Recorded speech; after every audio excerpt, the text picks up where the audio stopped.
捷克参议员通过决议宣布中国对维吾尔人犯下种族灭绝罪和反人类罪。捷克共和国成为第6个承认中国对待维吾尔人为种族灭绝的西方议会或国家机构。据悉，上周四通过的决议以38票对0票获得通过。该决议提出了对西藏、东突厥散遭到大规模侵犯人权自由、种族灭绝和民族歧视的担忧，以及关注中共压迫文化、宗教和政治认同等行径。该决议草案还呼吁捷克政府宣布外交抵制2022年北京冬奥会，并拒绝捷克政府和其他政治代表提出的参加中华人民共和国奥运会的提议。声明指出，我们希望这将激励各国国会议员们推动政府进行这种外交抵制，并明确表示他们不会容忍中国完全无视国际人权法和奥林匹克精神。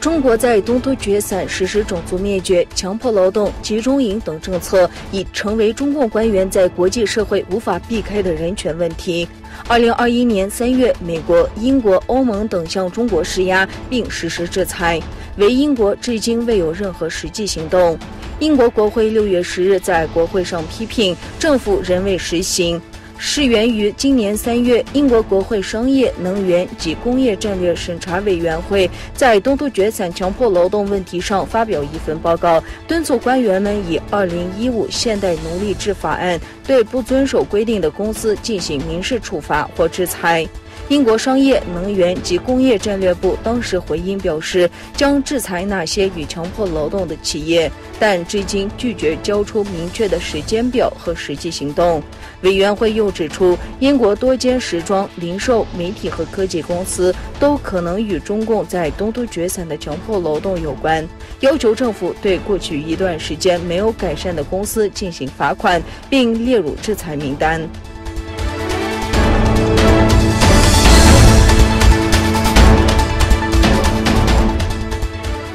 这一期就人权问题指责中国，还提及维吾尔和港台新闻溯源等问题。中国驻英国使馆发言人周一对此一一做出了回应，称中方对此表示强烈不满和坚决反对，并批评峰会是搞小圈子和强权政治。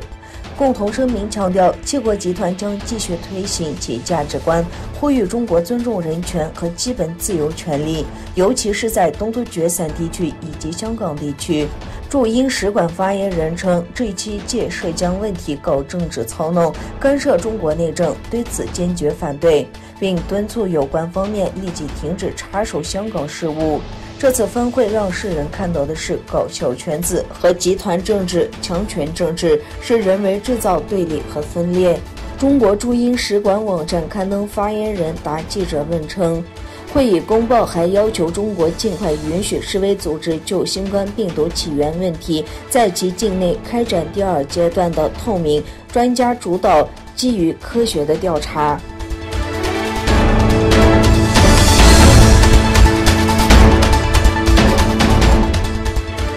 北大西洋公约组织6月14日在布鲁塞尔召开高峰会，会后公报10度提到中国，指中国构成系统性挑战。首次以总统身份参加会议的拜登持续呼吁北约盟国领袖挺身面对中国专制主义以及持续扩大的军事力量。公报内容并提到，中国的明确野心和独断行为对于以规则为基础的国际秩序和北约安全相关区域构成系统性挑战。北约组织秘书长史托滕伯格周一表示，西方联盟必须对中国的经济、政治和军事崛起做出回应。北约峰会的最终声明将巩固对北京的新战略。中国离我们越来越近，我们在网络空间里能看到中国，在非洲能看到中国，而且我们也看到中国正大举投资于我们自己的关键基础设施。他在北约峰会召开前对记者表示，